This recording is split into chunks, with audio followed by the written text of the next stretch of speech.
Good morning dear students. तो previous lecture में हमने न्यूक्लियोटाइड्स, न्यूक्लियोसाइड फॉर्मेशंस और न्यूक्लियोटाइड फॉर्मेशन, उसके बाद पॉलीन्यूक्लियोटाइड फॉर्मेशन कैसे बनते हैं इसके बारे में हमने डिटेल में पढ़ा था। तो आज हम सबसे पहले पढ़ेंगे डिस्कवरी ऑफ डीएनए, यानी न्यूक्लिक एसिड का डिस्कवरी कैसे हुआ, डीएनए का डिस्कवरी कैसे हुआ। उसके बाद हम पढ़ेंगे डीएनए का डबल हेलिकल स्ट्रक्चर किसने दिया था, वाटसन एंड क्रिक ने, और उसके साइलेंट फीचर्स के बारे में आज हम इस लेक्चर में पढ़ेंगे। तो सबसे पहले देख लीजिए डिस्कवरी ऑफ डीएनए में सबसे पहला रोल किसका है। प्रीवियस लेक्चर में भी मैंने डिस्कस किया था discovery of DNA, Friedrich Miescher.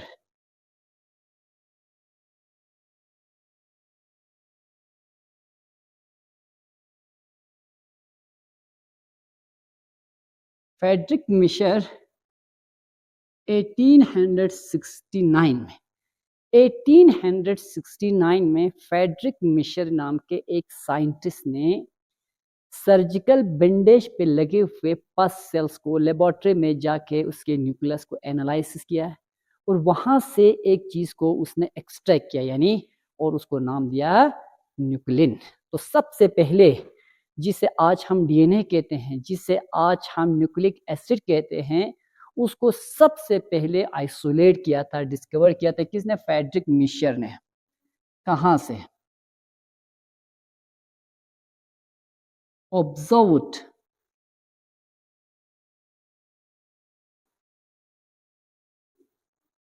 Nucleoprotein from the pus cell.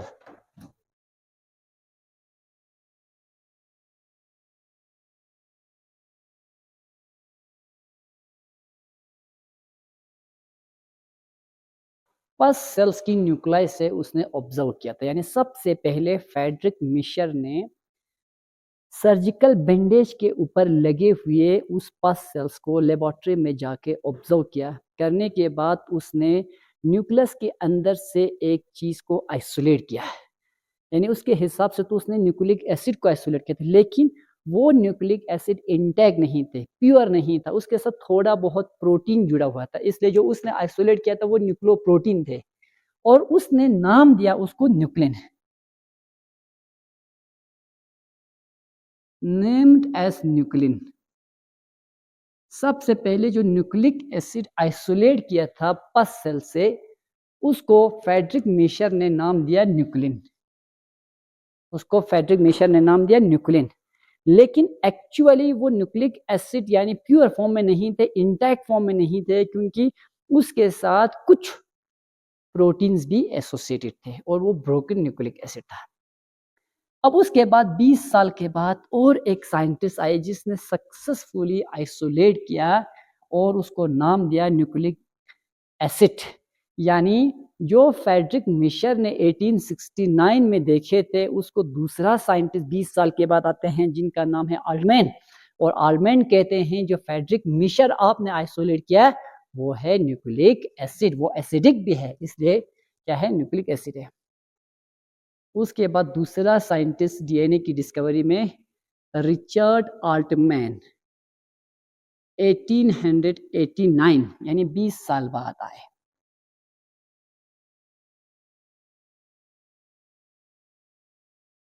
Isolate या सीधे लिखो कॉल न्यूक्लिक एसिड। अब जो आल्टमैन ने डिस्कवर किया था एक्चुअल न्यूक्लिक एसिड को इंटैक्ट फॉर्म में आइसोलेट किया रिचर्ड आल्टमैन में, और उसने उसको नाम दिया न्यूक्लिक एसिड, न्यूक्लिक एसिड। अब उसके बाद तीसरा और एक साइंटिस्ट आए, रिचर्ड आल्टमैन। सबसे पहले यानी फ्रेडरिक मिशर ने पस सेल्स की ल्यूकोसाइड की न्यूक्लाई से न्यूक्लिक एसिड्स को आइसोलेट किया है और नाम दिया न्यूक्लिन। लेकिन उसके बाद 20 साल के बाद रिचर्ड आल्टमैन ने फिर से सेल से आइसोलेट किया न्यूक्लिक एसिड को और लगा वो एसिडिक भी है, तो उसने उसका नाम दिया न्यूक्लिक एसिड। अब उसके बाद और दो साइंटिस्ट आते हैं, Wilkin and Franklin.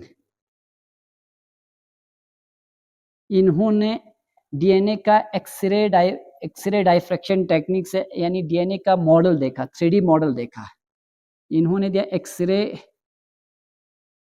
Diffraction data of double helical DNA, double stranded DNA, double stranded DNA का 3D एक्सरे स्ट्रक्चर निकाले इन्होंने। उसके बाद और एक साइंटिस्ट आते हैं Irwin चारगॉफ।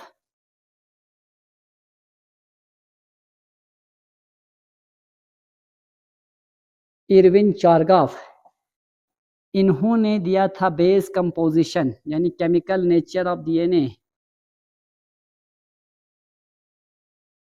Chemical nature of DNA, या यूं कहो बेस कंपोजिशन रूल, या इन्होंने दिया था base composition rule, base composition rule. अब हम चारगॉफ के इस रूल को थोड़ा और डिटेल में पढ़ते हैं। तो ये कुछ डिस्कवरी हुए डीएनए के बारे में। अब हम पढ़ेंगे थोड़ा डिटेल में चारगॉफ रूल, क्योंकि चारगॉफ रूल से बहुत सारे न्यूमेरिकल क्वेश्चंस आते हैं, कम से कम एक क्वेश्चंस तो हर एग्जाम में आते हैं चारगॉफ रूल से। अब देखो इरविन चारगॉफ ने एक रूल दिया था, उसने कहा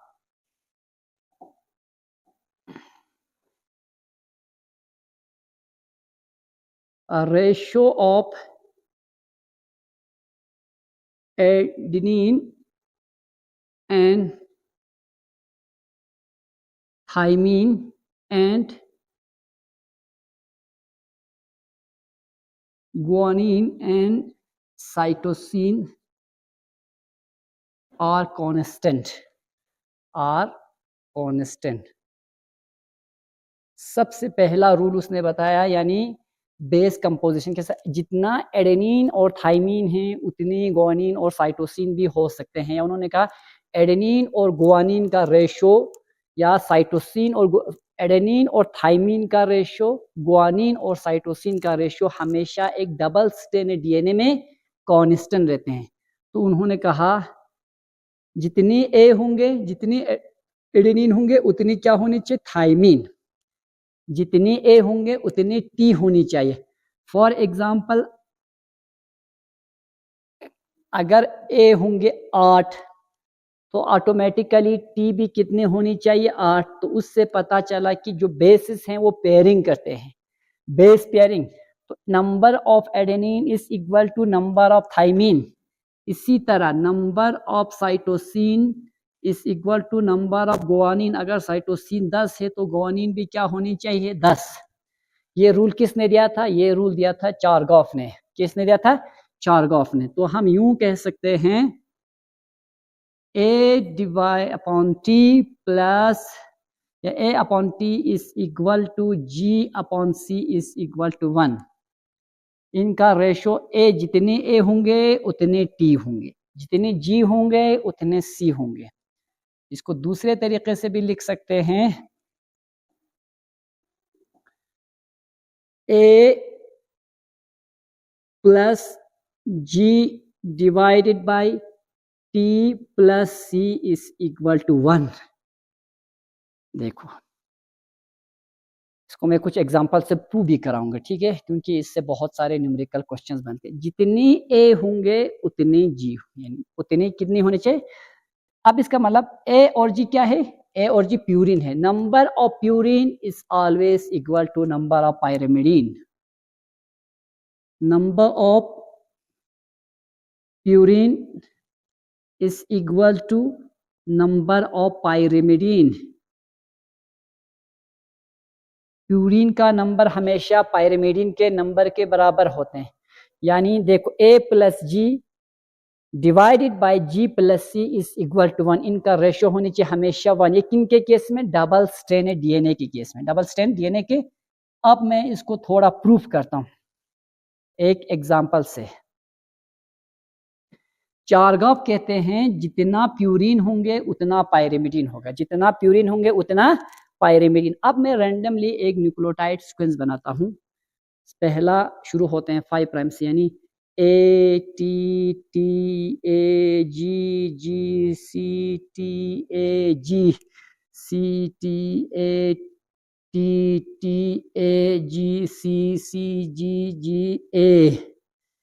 चलो इतना ही ठीक है। अब 3 प्राइम देखो, पहला न्यूक्लियोटाइड सीक्वेंस है ए टी टी टी। अब आप लोगों को पता है ए के साथ कौन पेयरिंग करते हैं, ए के साथ।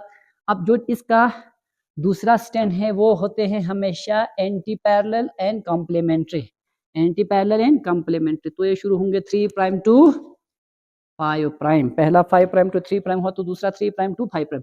ए के साथ पेयरिंग कौन करते हैं, टी। टी होंगे टी के साथ ए, टी के साथ ए के साथ टी, जी के साथ सी, जी के साथ सी, सी के साथ जी, टी के साथ ए के साथ टी, जी के साथ सी। जी यानी सी होगी तो जी, टी होगा तो ए होगा तो टी। टी के साथ ए, टी के साथ ए के साथ टी, जी के साथ सी, सी के साथ जी, सी के साथ जी, जी के साथ सी, जी के साथ सी, ए के साथ टी। ये हो गया न्यूक्लियोटाइड सीक्वेंस। अब इधर देखो अच्छे से। अब हम देखते हैं ए कितनी है, टोटल नंबर ऑफ ए कितनी है। ए 1 2 3 4 5 6 7 8 9 10 11 12, ए 12 है। ए इज इक्वल टू 12। तो जब ए 12 हो, ए के साथ पेयरिंग कौन करते हैं, ए के साथ पेयरिंग करते हैं टी। तो टी भी कितनी होनी चाहिए, 12। तो मैं पिंक कलर से उनको ट्रेस करूंगा, ठीक है। T1 T2 T3 T4 T5 T6 T7 T8 T9 T10 T11 T12। तो ऑटोमेटिकली टी भी कितने हैं, 12। अब इसी तरह आप काउंट करो जी कितने हैं, G1 G2 G3 G4 G5 G6 G7 G8 G9 G10।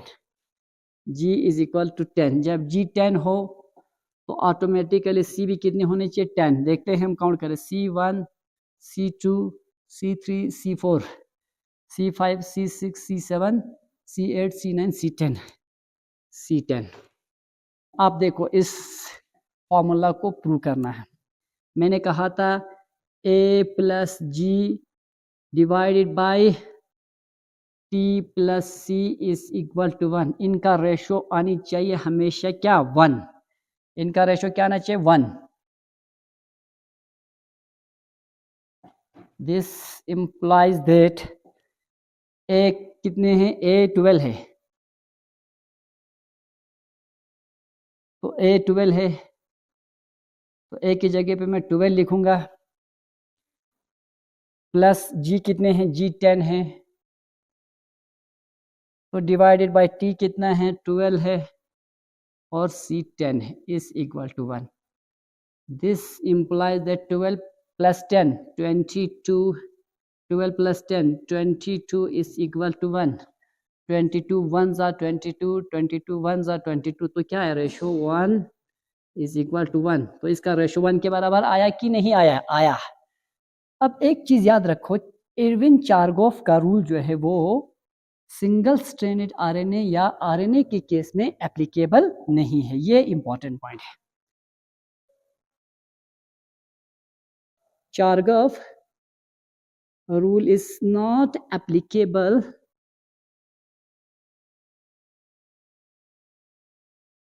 in case of RNA and single stranded DNA and single strand DNA। चारगॉफ का रूल आरएनए और सिंगल स्ट्रैंडेड डीएनए के लिए एप्लीकेबल नहीं। एक क्वेश्चन करता हूं, ठीक है। मान लो देखो एक न्यूक्लियोटाइड सीक्वेंस में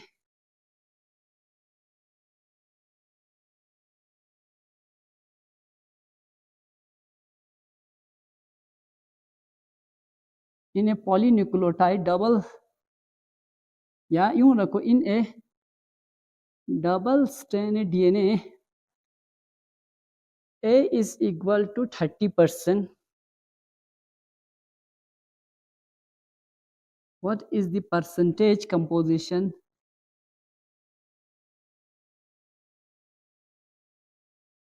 What is the percentage composition of P, G and C? Thymine का, गुआनिन का, साइटोसिन का रेशो क्या है। इन्होंने दिया है ए सिर्फ 30%, यानी ए दिया है 30% है। अब क्वेश्चंस कह रहे हैं what is the percentage composition of TGNC, यानी टी का परसेंटेज क्या है, जी का परसेंटेज क्या है और सी का परसेंटेज क्या है।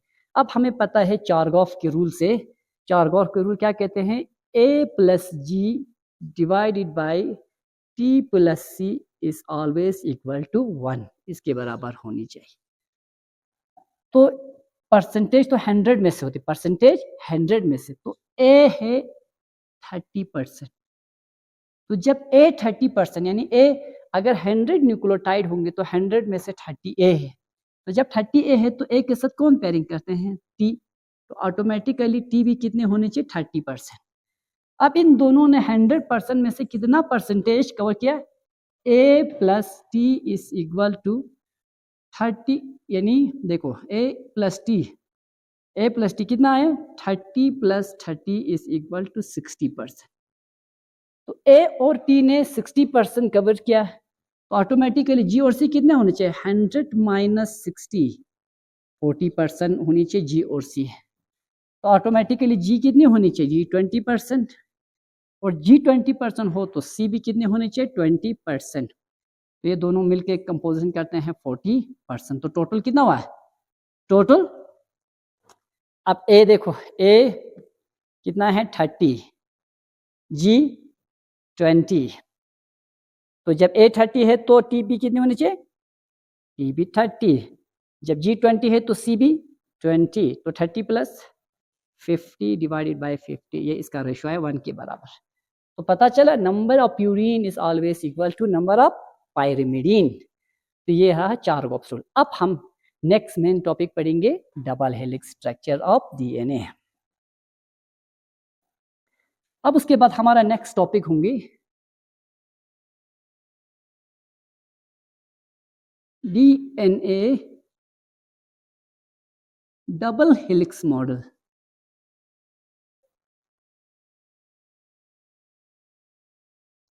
अब हम एक्चुअली डीएनए का मॉडल पढ़ेंगे अभी।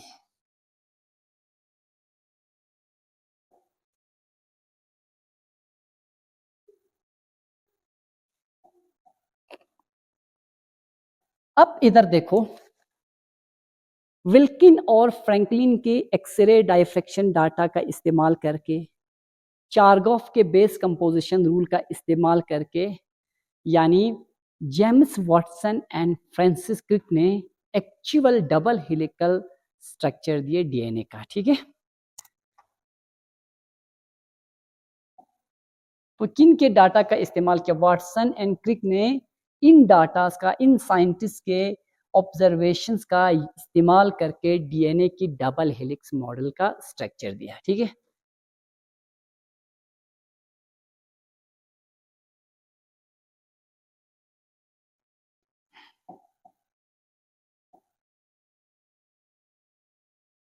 यूजिंग पहला एक्सरे डायफ्रैक्शन डाटा, किनका, एक्सरे डायफ्रैक्शन डाटा किसने दिया था, Wilkin and Franklin, Wilkin and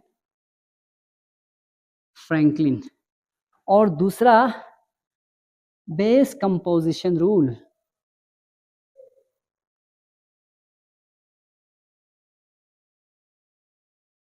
दूसरा बेस कंपोजिशन रूल किसने दिया था, Irwin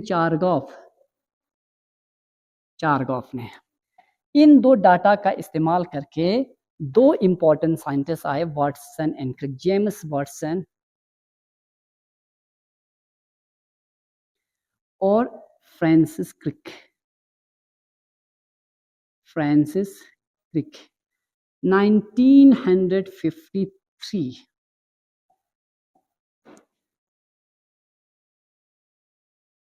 proposed double helix model of DNA, double helix model of DNA. याद रखो, देखो विल्किन और फ्रैंकलिन के एक्सरे डायफ्रैक्शन डाटा का इस्तेमाल किया, चारगॉफ के बेस कंपोजिशन रूल का इस्तेमाल किया। इन दोनों रूल्स का इस्तेमाल करके वाटसन और क्रिक ने डीएनए की डबल हेलिक्स मॉडल दिया, डीएनए की डबल हेलिक्स मॉडल दिया। अब इन्हीं डिस्कवरी के बेसिस पे इन तीन साइंटिस्ट को Wilkin, Watson and Crick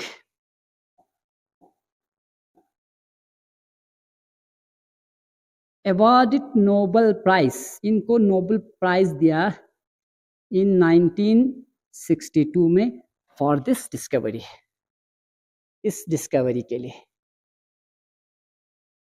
DNA की डबल हेलिक्स मॉडल, इस डिस्कवरी के लिए इन तीन साइंटिस्ट को, विल्किन को, वाटसन और क्रिक को 1962 में नोबेल प्राइज से नवाजा गया। तो आपके दिमाग में यानी ये आ रही होगी कि फ्रैंकलिन को क्यों नहीं मिले, क्योंकि रोजलिंड फ्रैंकलिन एक लेडी थी जो इन नोबेल प्राइज अवार्ड से वो पहले उनकी डेथ हो गई थी ड्यू टू कैंसर, और नोबेल प्राइज पोस्टमसली नहीं दिया जाता है, मरने के बाद नोबेल प्राइज नहीं दिए जाते हैं। इसलिए यानी रोजलिंड फ्रैंकलिन नोबेल प्राइज से पहले उनकी डेथ हो गई थी, जिसकी वजह से उनको नोबेल प्राइज नहीं मिली। Rosalind Franklin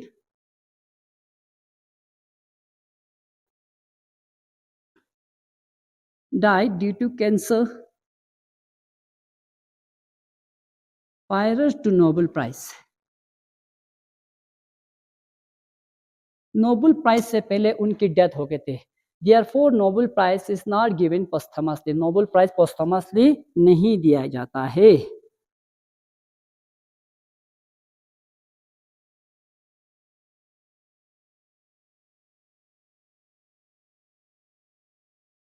Nobel prize posthumously नहीं दिया जाता है।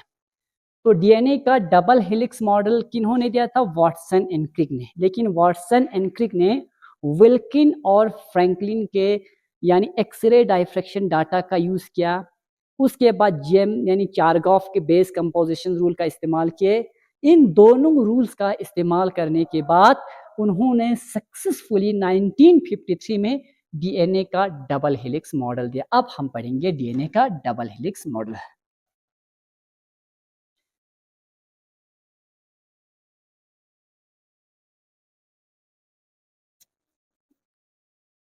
Silent feature of double strand DNA helix.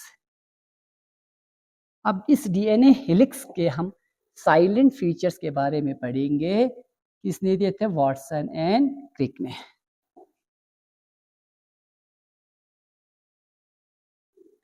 अब इधर देखो, मैं बनाऊंगा डीएनए।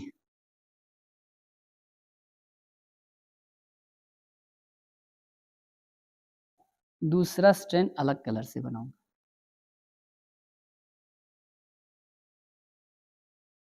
ये है डीएनए का डबल हेलिक्स स्ट्रक्चर। अब इसके कुछ फीचर्स। पहला features,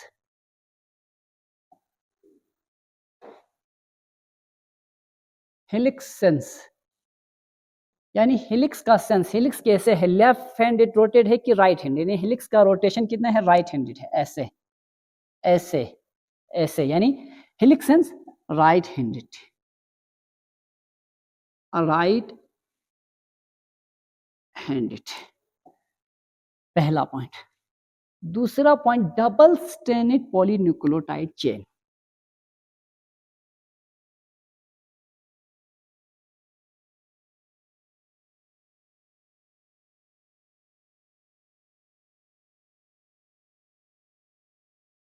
double stranded polynucleotide chains.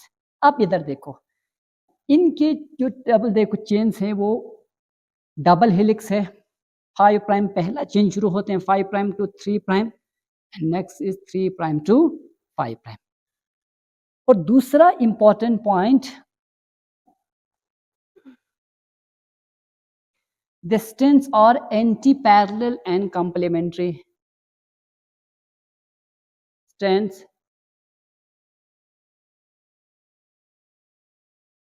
anti-parallel and complementary.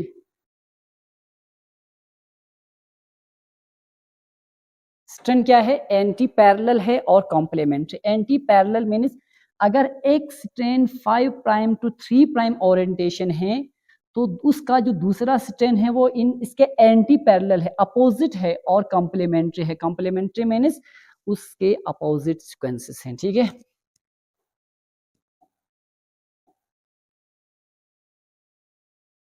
One strand has 5 prime to 3 prime polarity और दूसरा स्ट्रैंड अनदर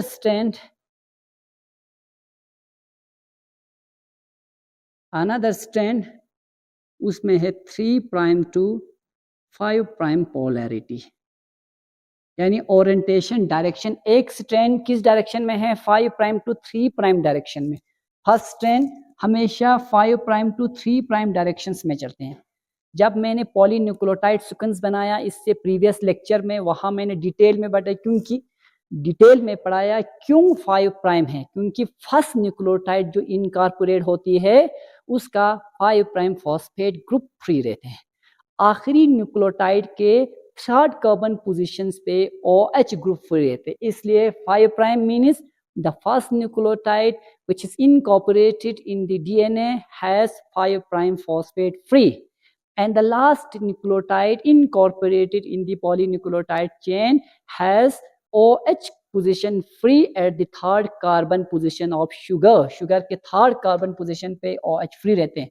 दूसरा इसके अपोजिट और एंटी पैरेलल और कॉम्प्लीमेंट्री। कॉम्प्लीमेंट्री किसे कहते हैं, अगर हम एक स्ट्रैंड्स में पहला सीक्वेंस का पता हो तो उसके दूसरे स्ट्रैंड कॉम्प्लीमेंट्री स्ट्रैंड्स का हम न्यूक्लियोटाइड सीक्वेंस मालूम कर सकते हैं। 2 पॉइंट दिखा हमने, तो दूसरे स्ट्रैंड कॉम्प्लीमेंट्री और एंटी पैरेलल होते हैं, ठीक। अब उसके बाद नंबर और एक इंपॉर्टेंट पॉइंट,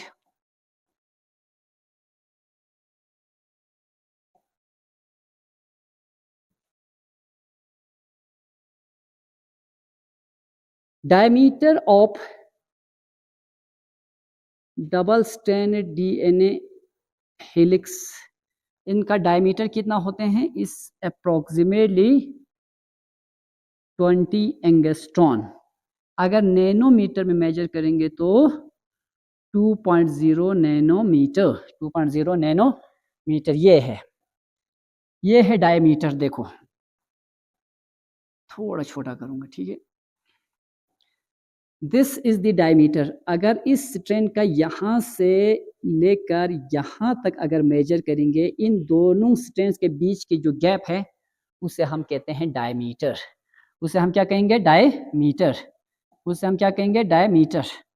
तो डायमीटर इन दोनों स्ट्रैंड्स के बीच का गैप, दोनों स्ट्रैंड्स के बीच का गैप यानी 20 एंगस्ट्रॉन, या किसके बराबर है, 2.0 नैनोमीटर।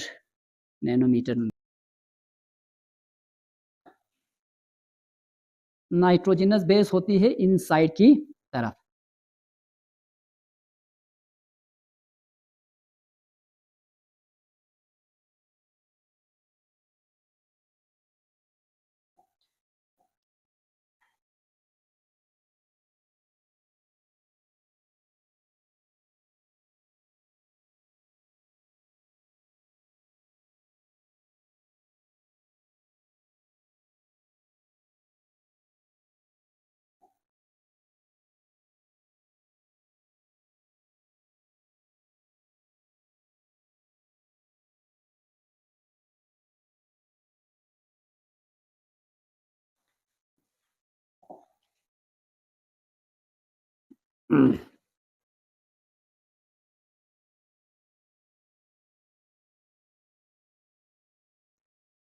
फॉस्फेट शुगर का बैकबोन होते हैं,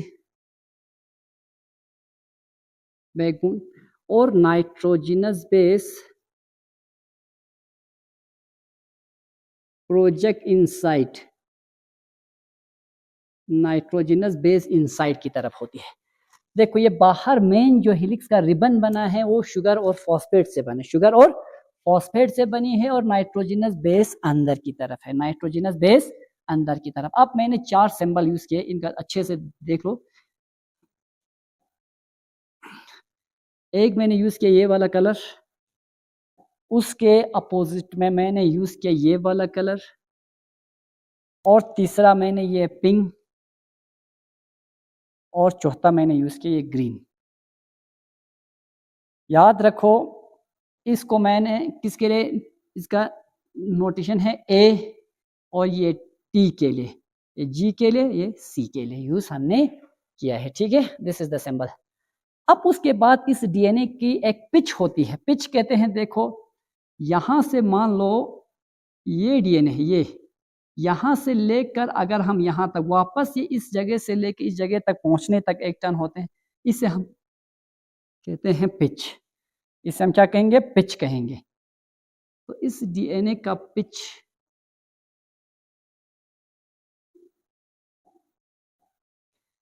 इस डीएनए का पिच यानी 1 टर्न, यहां से लेकर ये वापस यहां इसको काट रहे हैं तक, यहां तक एक टर्न, इसे कहते हैं पिच। और इस डीएनए के पिच एक्सियल हाइट है,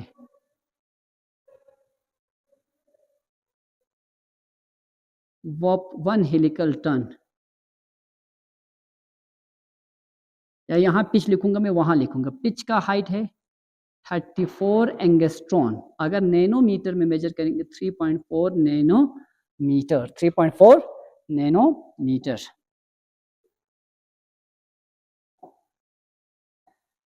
और एक पॉइंट मैंने क्या बताया अभी, pitch.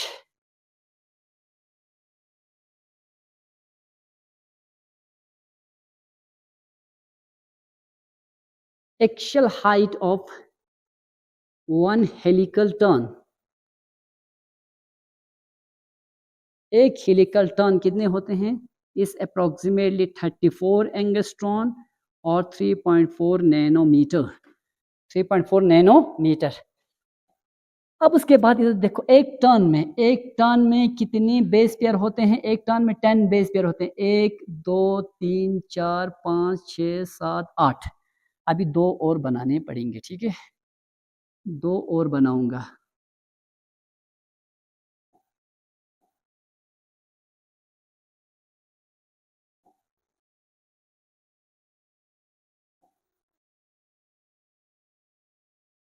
Number of base pair in each turn, हर एक टर्न में बेस पेयर कितने होते हैं, 10। देखो ये बेस पेयर है, मैंने ये जी है, ये सी है, ये ए है, ये टी है, इसी तरह। Number of base pair in each turn, एक टर्न में कितने बेस पेयर होते हैं, 10 बेस पेयर होते हैं।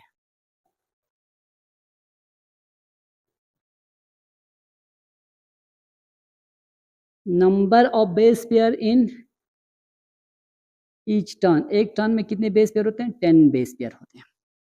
देख रहे हो अच्छे से, ये डीएनए का डबल हेलिक्स मॉडल स्ट्रक्चर है। सबसे पहले डबल स्ट्रैंडेड पॉलीन्यूक्लियोटाइड चेन है, और ये जो चेन है, स्ट्रैंड है, वो एंटी पैरेलल और कॉम्प्लीमेंट्री है, एक दूसरे के अपोजिट हैं, और इनके बेस पेयर भी कॉम्प्लीमेंट्री चलते हैं, ठीक है। उसके बाद एक पिच 1 टर्न टू 110, उसकी हाइट होते हैं 34 एंगस्ट्रॉन, और इन दोनों स्ट्रैंड के बीच का गैप जिसे हम कहते हैं डायमीटर, वो होते हैं 20 एंगस्ट्रॉन और 2.0 नैनोमीटर, 2.0 नैनोमीटर। उसके बाद और एक यानी नंबर ऑफ बेस पेयर हर एक टर्न में कितने होते हैं, 10 बेस पेयर होती है।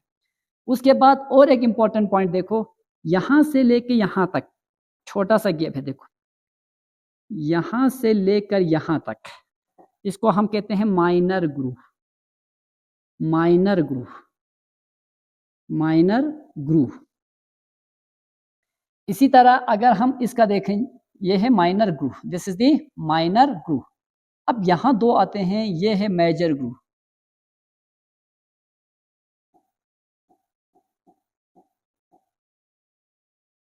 जो 2 डिफरेंट स्ट्रैंड्स के बीच यहां बनते हैं, this is the major groove.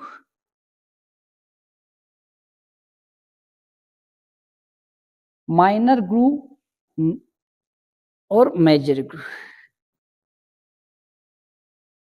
Major groove wide होते हैं और डीप होती है, minor groove, narrow and deep, narrow and deep, ये है साइलेंट फीचर्स ऑफ डीएनए। अब उसके बाद और एक इंपॉर्टेंट पॉइंट, यहाँ जो बेस पेयर इनके अंदर मौजूद होते हैं उनमें दो टाइप के बेस पेयर होते हैं, एक तो ए और दूसरा टी, एडेनिन और थाइमिन। इन एडेनिन और थाइमिन के बीच होती है 3 हाइड्रोजन, यानी 2 हाइड्रोजन बॉन्ड। गुआनिन और साइटोसिन के बीच 3 हाइड्रोजन बॉन्ड, गुआनिन और साइटोसिन के बीच 3 हाइड्रोजन बॉन्ड, और इनके बीच 2 हाइड्रोजन बॉन्ड, इनके बीच 3 हाइड्रोजन बॉन्ड। अब उसके बाद और एक इंपॉर्टेंट पॉइंट, एक बेस पेयर के ऊपर दूसरा बेस पेयर रखा है इस तरह से, एक बेस पेयर के ऊपर दूसरा बेस पेयर, दूसरे के ऊपर तीसरा बेस पेयर, उसकी वजह से वहां पे एक स्टैकिंग फोर्स क्रिएट होते हैं। तो इसके अलावा, इन फोर्स के अलावा, यानी one base pair is swept upon the another base pair and cause A stacking interaction, तो उनके बीच एक स्टैकिंग इंटरेक्शन आती है। उसके बाद लास्ट पॉइंट, ए और टी के बीच 2 हाइड्रोजन बॉन्ड हैं,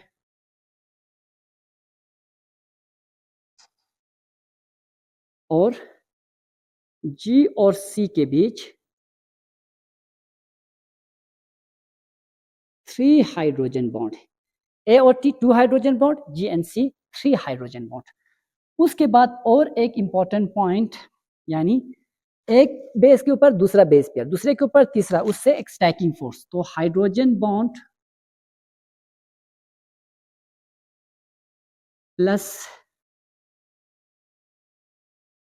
स्टैकिंग इंटरेक्शन, स्टैकिंग इंटरेक्शन, ये करते हैं provide extra stability to DNA, provide extra stability to DNA helix, यानी इस डीएनए हेलिक्स को एक्स्ट्रा स्टेबिलिटी देते हैं। तो फिर से एक बार रिपीट करता हूं, silent feature of double stranded DNA helix, ये साइलेंट सारे फीचर किसने दिए थे? वाटसन एंड क्रिक ने, वाटसन एंड क्रिक ने। तो उन्होंने सबसे पहले कहा डीएनए क्वाइलिट है कौन सी डायरेक्शन में? राइट हैंड की ओरिएंटेशंस में। दूसरा डीएनए क्या है? एक पॉलीन्यूक्लियोटाइड चेन है, डबल स्ट्रैंडेड पॉलीन्यूक्लियोटाइड चेन है, और उनके स्ट्रैंड जो है वो एंटी पैरेलल है। पहला strand 5 prime to 3 prime direction में मूव करते हैं, और इसका कॉम्प्लीमेंट्री स्ट्रैंड रन करते हैं 3 प्राइम टू 5 प्राइम की डायरेक्शन में। This is the number second point. And number third point is that the DNA pitch, यानी जो एक टर्न का हेलिक्स होते हैं यहाँ पे, उसकी लेंथ होते हैं 34 एंगस्ट्रॉन और 3.4 नैनोमीटर।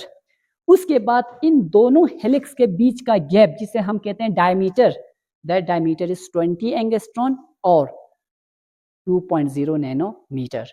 उसके बाद हर एक टर्न में एक पिच के बीच नंबर ऑफ बेस पेयर होते हैं 10, नंबर ऑफ बेस पेयर 10। तो ये सारे इंपॉर्टेंट फीचर्स हैं डबल स्ट्रैंड डीएनए के। अब वाटसन एंड क्रिक का हॉलमार्क क्या था? वाटसन एंड क्रिक का हॉलमार्क,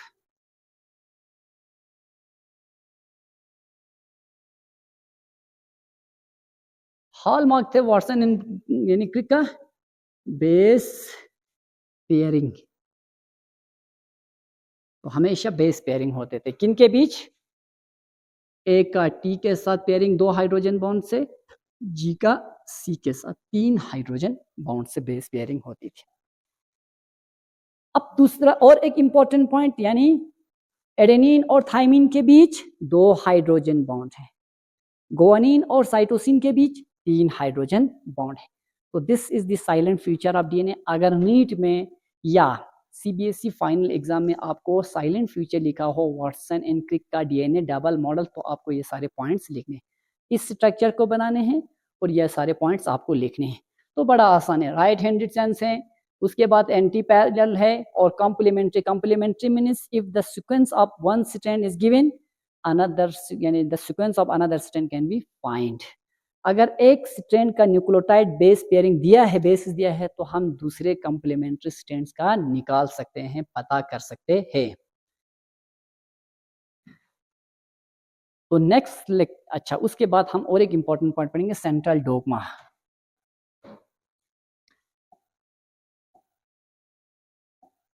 उसके बाद और एक इंपॉर्टेंट पॉइंट हम पढ़ेंगे, सेंट्रल डोग्मा।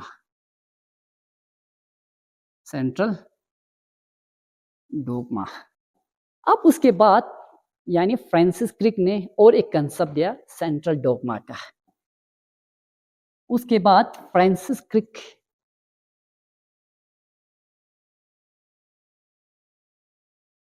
ने क्या दिया, आइडिया दिया central dogma, central dogma of molecular biology. Central dogma का कंसेप्ट दिया है मॉलिक्यूलर बायोलॉजी का। सेंट्रल डोग्मा में सबसे पहले देखो, ये डीएनए है। जब डीएनए रेप्लिकेट करके अपना कॉपी बनाते हैं उसे हम कहते हैं, जब डीएनए अपना कॉपी बनाते हैं उसे हम कहते हैं रेप्लिकेशन। सारा हमें मॉलिक्यूलर बायोलॉजी में पढ़ना है, इससे आगे इनको कंटिन्यू करना है, ठीक है। इसी चैप्टर में हमें रेप्लिकेशन भी पढ़ना है। फिर इसके बाद जब डीएनए अपना कॉपी बनाएंगे उसे हम कहते हैं रेप्लिकेशन, उसे हम क्या कहते हैं, रेप्लिकेशन। उसके बाद जब इसी डीएनए से आरएनए बनते हैं, जब इस डीएनए से एमआरएनए बनते हैं, मैसेंजर आरएनए।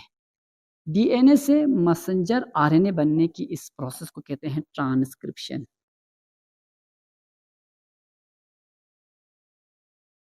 डीएनए से मैसेंजर आरएनए बनने की इस प्रोसेस को कहते हैं ट्रांसक्रिप्शन। यानी DNA as a template use करके वहां से जो नया प्रोडक्ट बनते हैं, यानी इंफॉर्मेशन फ्लो होने का तरीका। Idea of central dogma, how information flow, how genetic information flow.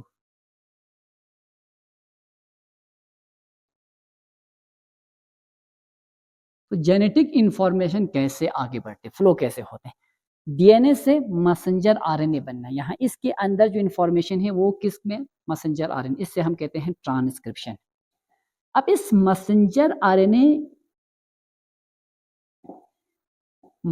RNA में जो इंफॉर्मेशन कैद है, जो इनकोडेड है, अब जब वो राइबोसोम पे पहुंचते हैं तो इस इंफॉर्मेशन को रीड किया जाता है, तो वहां से प्रोटीन की सिंथेसिस होती है। प्रोटीन सिंथेसिस, मैसेंजर आरएनए से प्रोटीन का फॉर्मेशन होते हैं, इससे हम कहते हैं ट्रांसलेशन। तो यहां से लेकर पूरे इस प्रोसेस को, डीएनए से ट्रांसक्रिप्शन होकर मैसेंजर आरएनए बनना, मैसेंजर आरएनए का ट्रांसलेशन होकर प्रोटीन बनना, इसी को हम कहते हैं central dogma of molecular biology. इसी को हम कहते हैं central dogma of molecular biology.